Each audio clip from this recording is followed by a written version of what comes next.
우리는 사사시대의 슬픔 이야기를 읽고 있습니다. 때로는 하나님께서 사사를 통해서 승리하도록 하시고 평화를 허락해 주셨습니다. 그 평화가 그 샬롬이 왔을 때 이스라엘은 대비하고 준비하고 하나님만 바라보고 은혜만을 사모하며 기다려야 했음에도 불구하고 그들은 여유가 생기니까 이방신들의 기웃기웃거리면서 우상을 숭배하는 일에 나아갈 수밖에 없는 안타까운 형편들을 보게 됩니다. 하나님은 또 이방 민족들을 이스라엘에게 매로 붙이셨습니다. 암몬이라는 민족이 이스라엘에 왔습니다. 길르앗의 장로들 여러 사람들이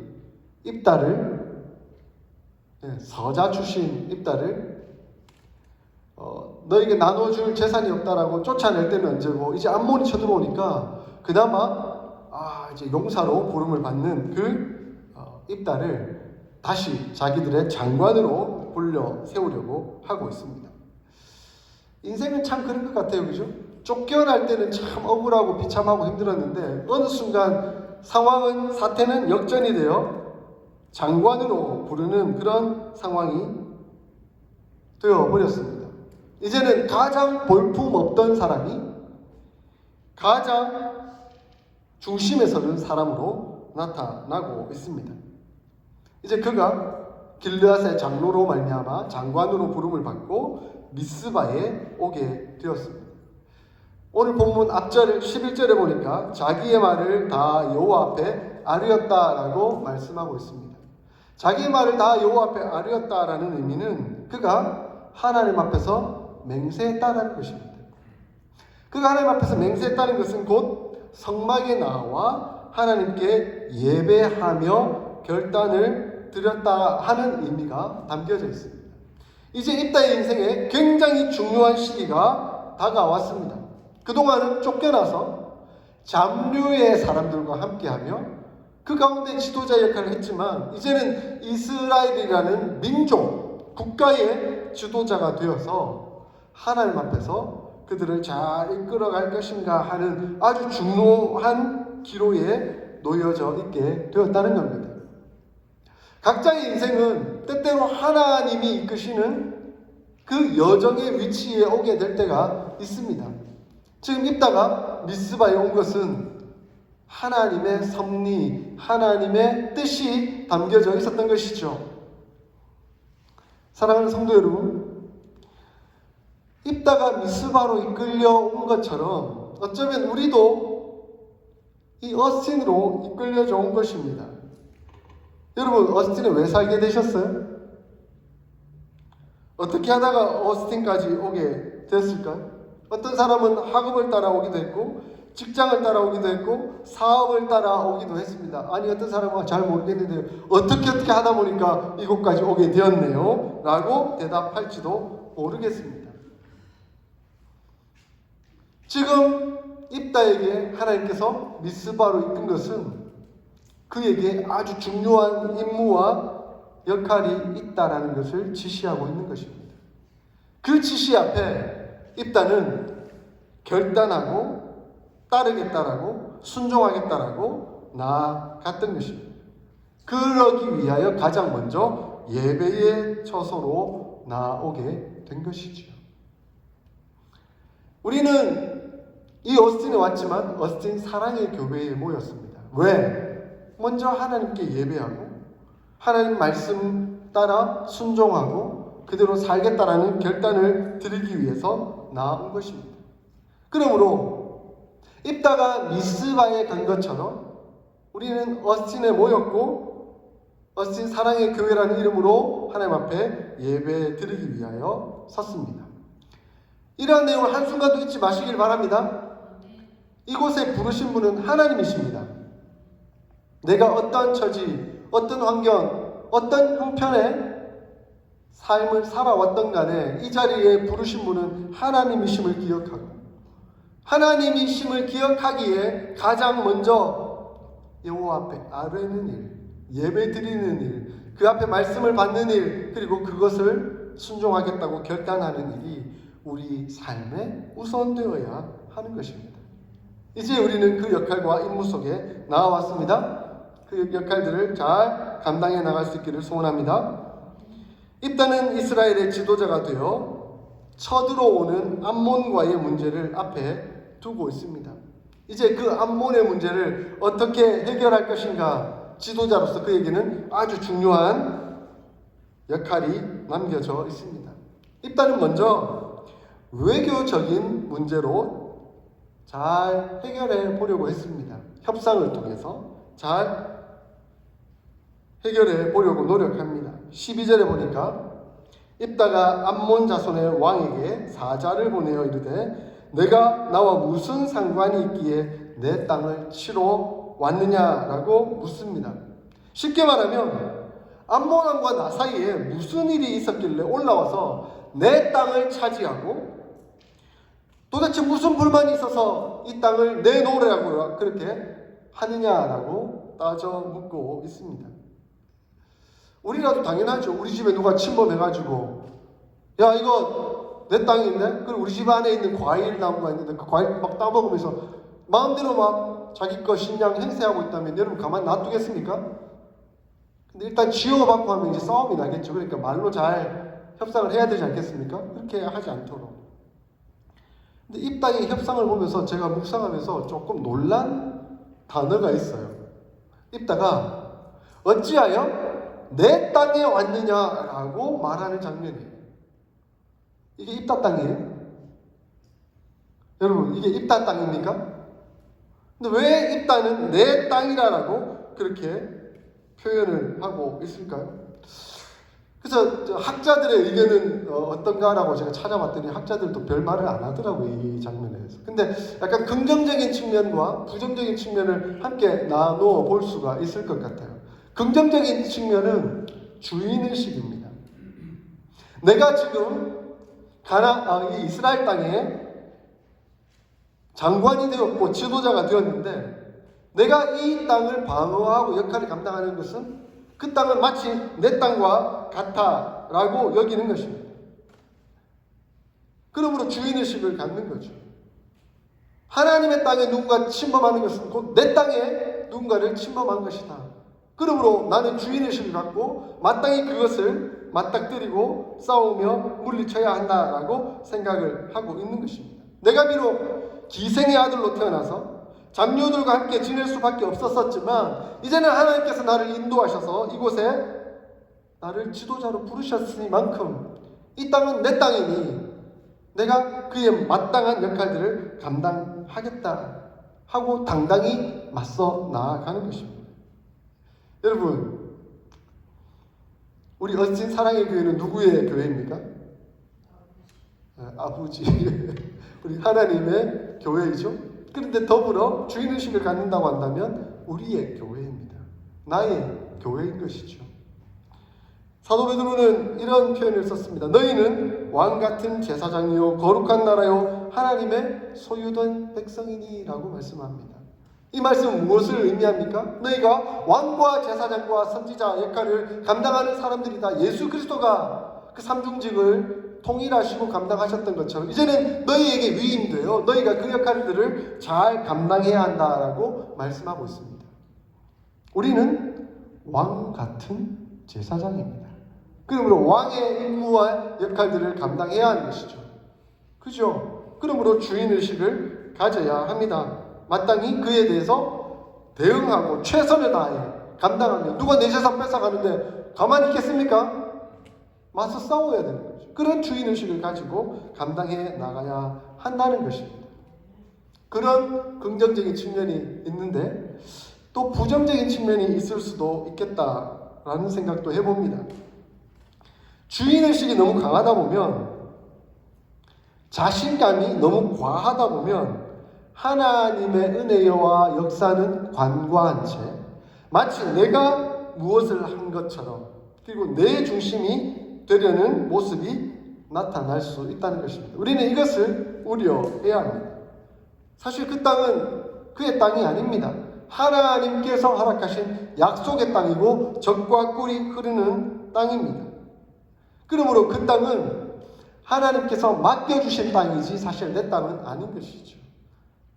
그러므로 주인의식은 좀 살짝 내려놓고 이제는 청지기 의식을 가질 필요가 있습니다.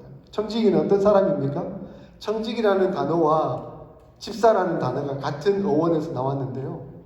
교회의 집사들은 곧 청지기라는 의미를 가지고 있습니다. 청지기는 재산은 내 것이 아닙니다. 주인의 재산입니다. 그런데 그 주인이 내게 다 맡겨주었다는 거예요. 이 재산을 잘 지키라라고 맡겨주었다라는 것입니다. 그럼 우리가 청지기 의식을 갖는다는 것은 하나님께서 내게 이 땅을, 이 소유를 주셨다. 근데 네 것이 아니라 하나님의 것임을 기억하고 잘 감당하라라고 위임해 주셨다 하는 것을 기억해야 한다는 것입니다. 그러니까 하나님의 땅을 지키기 위해서 자기 마음대로 자기 생각대로 고집 부려서는 안 되고 책망받을 것이 있는 사람이 되어서는 안 되고 하나님의 방법대로 하나님의 뜻이 무엇인지를 분별하며 그 일들을 잘 감당해야 한다는 것입니다. 주인의식을 가지면 내 뜻대로 해도 된다라고 생각을 하겠지만 청지기의식을 갖는다고 한다면 내 뜻보다는 하나님의 뜻이 무엇인지를 분별하고 그 주인이 원하는 대로 역할들을 잘 감당해야 되겠다 하는 마음을 갖는다는 것이죠. 그러므로 청지기의식을 갖는 것은 굉장히 중요합니다. 청지기의식을 가질 때 서로 협력하여 각각 받은 은사대로 하나님의 뜻을 함께 이루어 나아갈 수가 있기 때문에 그렇습니다. 우리가 우리 교회 생활을 하는데 이 두 가지 측면을 잘 감당하고 기억할 필요가 있습니다. 저는 우리 사랑하는 장로님, 권사님들을 뵈면서 참 좋아요. 참 감사해요. 교회의 주인의식을 가지고 이 교회 정말 최선을 다해서 잘 살리고 일들을 이루어 나가야 되겠다 하는 그런 주인의식을 보면서 제가 참 감사합니다. 그런데 또한 그것으로 다 하는 것이 아니라 멈추고 이 교회는 내 교회가 아니라 하나님의 교회야. 하나님의 뜻이 이루어지고 나타나는 하나님의 나라야 라고 생각하며 청지기 역할들을 잘 감당하고 계시는 것에 대해서 감사를 드립니다. 우리가 늘 이것을 기억했으면 좋겠습니다. 주인의식을 가지기도 하지만 더욱더 청지기의식을 가지고 하나님의 나라, 하나님의 교회를 잘 이루어 나아갈 수 있기를 소원합니다. 그런데 입다의 이런 질문에 대해서 암몬 왕은 좀 이상한 논리를 펴고 있는 것을 봅니다.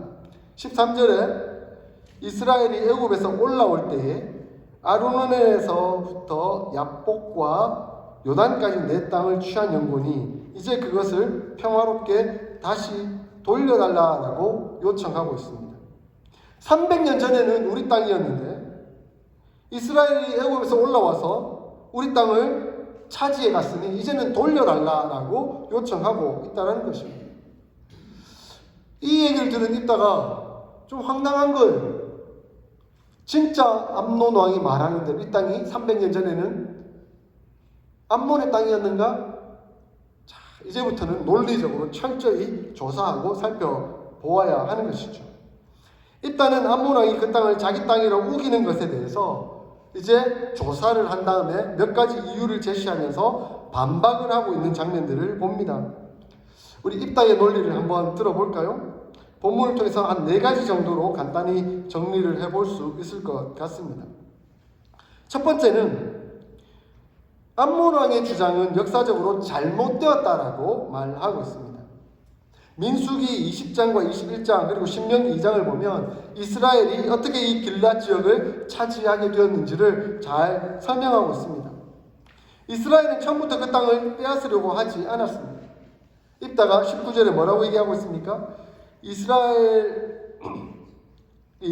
아모리 족속의 왕 시온에게 다만 우리는 당신의 땅으로 지나갈 것이다. 그러니 지나가게만 해달라고 요청을 했었습니다. 그런데 이 시온 왕이 깜짝 놀라가지고 혹시 우리 땅 지나가면서 다 먹지는 않을까 두려워서 그 땅을 지나지 못하도록 했을 뿐만 아니라 군대와 진을 치고는 이스라엘을 공격까지 하게 되는 상황이 300년 전에 있었던 일이다. 그 땅은 시온의 땅이었지 암몬 땅이 결코 아니었다라고 말하고 있습니다. 그리고 우리가 솔직히 시온을 치려고 했던 것도 아니다. 그냥 지나려고만 했는데 그들이 먼저 군대를 만들고 우리를 공격하니 우리가 어쩔 수 없이 싸울 수밖에 없는 상황이었다라고 이야기하고 있습니다. 그러니 생각해봐라. 너희 땅도 아니었는데 왜 달라 하느냐? 네가 말하는 것은 아무런 관계가 없는 것이다. 그리고 어처구니 없는 상황이다 라고 말을 하고 있습니다. 뿐만 아니라 둘째, 이 땅은 이스라엘 하나님께서 주신 땅이니 너희는 너희이신 그모스가 준 땅에 그냥 만족해라 라고 이야기하고 있습니다. 당시 시대는 그야말로 신들의 전쟁이라고 여겼어요. 전쟁에 나가서 승리하면 자기 신이 이기도록 해줬다라고 생각하던 그런 시기였다는 것이죠. 그래서 입단의 24절에 내 신 그모스가 내게 주어 차지하게 한 것을 내가 차지하지 아니하겠느냐. 우리 하나님 여호와께서 우리 앞에서 어떤 사람이든지 쫓아내시면 그것을 우리가 차지하는 것 당연한 것 아니냐. 우리 하나님께서 시온을 물리치고 그 땅을 차지하게 하셨으니까 우리는 그 땅을 차지하게 된 것이다 라고 얘기하고 있습니다. 그러니 너희 신은 그모스 아니냐? 그 그모스가 허락한 땅에 만족하고 우리 하나님 여호와께서 주신 땅 그것에 대해서는 아무 말 하지 마라. 그렇게 주장하고 있는 것입니다. 뿐만 아니라 셋째, 너는 혹시라도 어리석게 행동하지 말라라고 이야기하고 있습니다. 25절을 보니까 이제 내가 모압 왕 십볼의 아들 바락보다 더 나은 것이냐? 그가 이스라엘과 더불어 다툰 일이 있느냐? 싸운 일이 있느냐라고 질문하고 있습니다. 민수기의 내용을 가만히 보면 모압 왕 발락이 이스라엘에 지나가는 것을 보고 깜짝 놀라가지고 혹시 쟤들이 우리를 쳐서 전쟁하면서 힘들게 하진 않을까 두려워서 당시에 용하다고 하는 선지자 발람을 불러다가 이스라엘을 저주해달라고 요청을 합니다. 근데 하나님께서 그 발람 선지자에게 감동시키셔서 사실은 발람 왕으로부터 돈을 받고 저주하라라고 자기가 부름을 받았는데 하나님의 임재를 경험하고 나니까 오히려 이스라엘을 축복하는 상황이 되어버린 것이죠. 하나님께서 역사하시니까 이런 일들이 일어났다는 거예요. 발락마저도 그렇게 할 수밖에 없었는데 네가 발락 왕보다 더 뛰어난 왕이냐? 더 훌륭한 왕이냐? 발락도 전쟁하지 않고 다투지 않고 싸우지 않고 다 그렇게 했는데 네가 그렇게 하면 큰일 난다. 너 조심해라 라고 지금 입다가 이야기하고 있는 것입니다. 이제 마지막 넷째로 여태까지 너희가 뭐 하다가 이제 와서 그런 억지를 부리고 있느냐라고 입다는 주장하고 있습니다. 26절에 보니까 이스라엘이 이 땅에 거주한 지 300년이나 지났는데 여태까지 뭐 하다가 이제서야 와가지고 너 땅이라고 우기면서 달라고 하느냐라고 묻고 있는 것입니다. 300년이나 이스라엘이 그 땅을 거느리고 다스리고 있었다고 한다면 실거주 그리고 그 나라 땅이라는 것을 의미할 것입니다. 그런데 이제 조금 힘이 생기고 자기가 강하다고 여겨지니까 폭력으로 땅을 빼앗으려고 하고 있다. 그것은 아주 억측이고 잘못된 태도라고 입다가 그 암몬 왕에게 지적하고 있습니다. 이제 입다는 단호히 말합니다. 27절에 우리가 너희에게 죄 지은 것도 아니고 이러한 잘못이 너희에게 있음에도 불구하고 너희가 우리에게 전쟁을 걸어와 악을 행하고자 한다면 우리는 모든 것을 여호와 하나님께 맡기겠다라고 말하고 있습니다. 이것은 곧 그에 대한 경고일 뿐만 아니라 하나님을 향한 기도이기도 합니다. 하나님, 저들이 논리적으로도 맞지 않고 억지로 하나님께서 약속하신 이 땅을 빼앗으려고 한다면 하나님 우리가 어떻게 해야 하겠습니까? 하나님 우리를 도와주시옵소서라고 요청하고 있는 기도 제목이기도 하는 것이죠. 우리의 신 여호와께서 모든 것을 판단하실 것이다. 그리고 우리는 하나님께 모든 것을 맡기고 필사적으로 싸우겠다, 전쟁을 하겠다라고 말하고 있는 것입니다. 사랑하는 성도 여러분, 우리는 인생을 살아가다 보면 때때로 이런 암몬 왕과 같은 사람을 만날 때가 많이 있습니다. 논리적으로 전혀 맞지 않은데 지가 돈도 좀 있고 권력도 좀 있다고 함부로 와서 대하면서 우리를 괴롭히는 그런 경우도 보게 된다는 것입니다. 지난주에 말씀드렸지만 한국교회는 소송 신드롬에 사로잡혀 있습니다. 우리는 갈등 속에서 한결같이 우리를 판결하시는 분은 하나님밖에 없다 하는 그 고백을 드려야 합니다. 이건 우리 가슴 속에 늘 되새기고 있어야 합니다. 그래서 우리는 하나님이 우리 편에 서서 우리를 지도하시고 이끄시며 승리하게 해주실 것이라는 믿음을 가지고 기도하며 나아가야 합니다. 하나님 말씀 앞에 서야 하고 성령께서 우리의 감동을 시켜주셔서 은혜로 인도해 주시는 그 메시지를 들어야 합니다. 섣불리 감정을 앞세워서 그 감정에 따라 하나님의 말씀을 갖다가 붙이거나 내 주장을 해서는 결코 안 됩니다.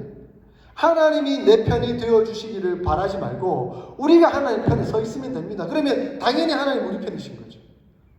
자꾸 내가 잘못된 길에 서 있으면서 하나님 보고 내 편 되어달라고 하는 그것은 잘못된 것이죠. 그러므로 우리는 데살로니가 교회가 칭찬을 받았던 것처럼 믿음의 역사와 사랑의 수고와 소망의 인내를 가지는 그 열매를 맺는 삶을 충실하게 살아가면 됩니다.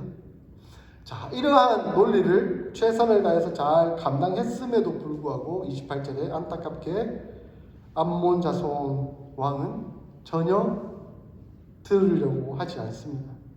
이런 논리가 통하지 않았습니다. 그는 아나 무인의 사람이었습니다. 그리고 이후에 보면 다른 논리적 대답도 하지 않고 있습니다. 어떻게 해야 할까요? 이런 경우 어떻게 해야 될까요? 결국 하나님께 맡겨드리고 하나님 앞에 나아가야 합니다. 우리는 최선을 다해 논리적으로 설명하고 도와주고 이끌어 주어야 할 것입니다. 그럼에도 불구하고 아나 무인격으로 고집을 부리고 있다고 한다면 그에 대해서는 좀 단호하게 태도를 취할 필요가 있습니다. 하나님께서 우리 사이에 판결하시옵소서 하고 하나님께 맡겨드리고 우리는 단호히 그 일들을 감당해야 한다는 것입니다. 예수님은 이렇게 말씀하셨습니다. 만일 교회 내에 형제나 자매 중에 이렇게 아나 무인격으로 논리가 통하지 않는 사람이 있다라고 한다면 단호하게 조치하라라고 말씀하고 있습니다. 마태복음 18장 15절에서 17절까지 내 형제가 죄를 범하거든 가서 너와 그 사람과만 상대하여 권고하라. 만일 들으면 내가 형제를 얻는 것이요 만일 듣지 않거든 한두 사람을 데리고 가서 두세 증인의 입으로 말마다 확증하게 하라. 만일 그들의 말도 듣지 않거든 교회의 말하고 교회의 말도 듣지 않거든 이방인과 세리와 같이 여기라 라고 말씀하고 있습니다. 예수님은 이러한 논리적 태도를 취했음에도 불구하고 한결같이 아나무인격으로 행동하고 있다라고 한다면 몇 번 더 교회적으로 권고해보고 교회의 말도 듣지 않거든 결국 이방인과 세리와 같이 여기라라고 말씀하고 있습니다. 무슨 말입니까? 결국 내쫓으라 라고 말하고 있다는 것입니다. 이런 사람들이 교회 안에서 교회에 영향력을 미쳐서는 안 된다라고 말씀합니다. 우리가 사랑의 교회로서 하나님의 사랑을 나타내며 은혜로운 분위기로 만들어가는 것은 아주 중요한 일입니다. 우리가 날마다 그것을 기도하며 이 일들을 이루어 나가도록 해야 합니다. 그런데 하나님의 가치관이 아닌 하나님의 말씀이 아닌 하나님의 은혜의 태도가 아닌 방향으로 계속 흘러나가면서 아나무인격으로 하고 있다고 한다면 우리는 이 일에 대해서 하나님 앞에서 단호히 서야 합니다. 그럴 수밖에 없습니다. 왜냐하면 교회는 하나님이 주인이시기 때문에 그렇습니다. 그러므로 오늘 이 말씀을 보면서 우리가 어떻게 하나님 앞에서 적용하며 살아가야 하는지 하는 것들을 좀 기도하셨으면 좋겠습니다. 암몬원과 같은 아나무인격의 사람이 되어서는 안 되겠죠? 입다와 같이 논리적인 태도를 취하려고 최선을 다하며 노력해야 되겠지요? 기도해야 되겠지요? 말씀을 읽고 준비를 해야 되겠지요? 그럼에도 불구하고 그것이 안 될 때는 하나님 판결하시옵소서, 하나님 도우시옵소서 하고 결단하며 단호히 나아가는 저희의 삶이, 우리의 삶이 되어야 합니다.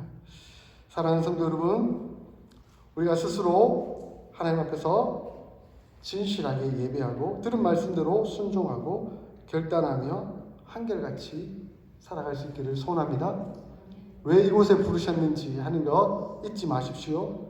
예배하도록 하나님 말씀 앞에 서도록 부르셨습니다. 그리고 그 하나님 말씀 앞에 합리적이고 논리적인 접근을 할 수 있도록 늘 말씀을 읽고 기도하는 훈련을 해 나가야 할 것입니다. 그리고 우리 어스틴 사랑의 교회가 그렇게 한마음 한뜻 되어 하나님의 거룩하고 경건한 공동체 되어 우리 교회의 문화를 바로 세울 뿐만 아니라 이 지역 사회에 이끌어줄 수 있는 그런 하나님 기뻐하시는 나라가 될 수 있기를 주의 이름으로 축원합니다. 아멘. 오늘 들은 말씀을 우리 조용히 가슴에 새기면서 함께 하나님 앞에 결단의 기도를 올려드리도록 하겠습니다. 하나님, 오늘 입다가 암몬 왕과 논리적으로 싸우는 장면과 그리고 하나님 앞에서 결단하는 장면을 우리가 보았습니다. 우리가 하나님 앞에서 어떻게 서야 할지 늘 말씀과 기도로 훈련받게 하시고 논리적인 준비가 잘 되어 있는 사람이 되게 하시고 그 논리로 설명할 수 있을 뿐만 아니라 그 논리가 통하지 않을 때는 단호히 결단하고 하나님의 나라와 영광을 이끌어 나가는 우리의 모든 삶이 될 수 있도록, 우리 교회가 될 수 있도록 하나님 도우시고 역사하여 주시옵소서. 우리 함께 이 기도 제목 가지고 통성으로 기도하도록 하겠습니다. 기도하겠습니다.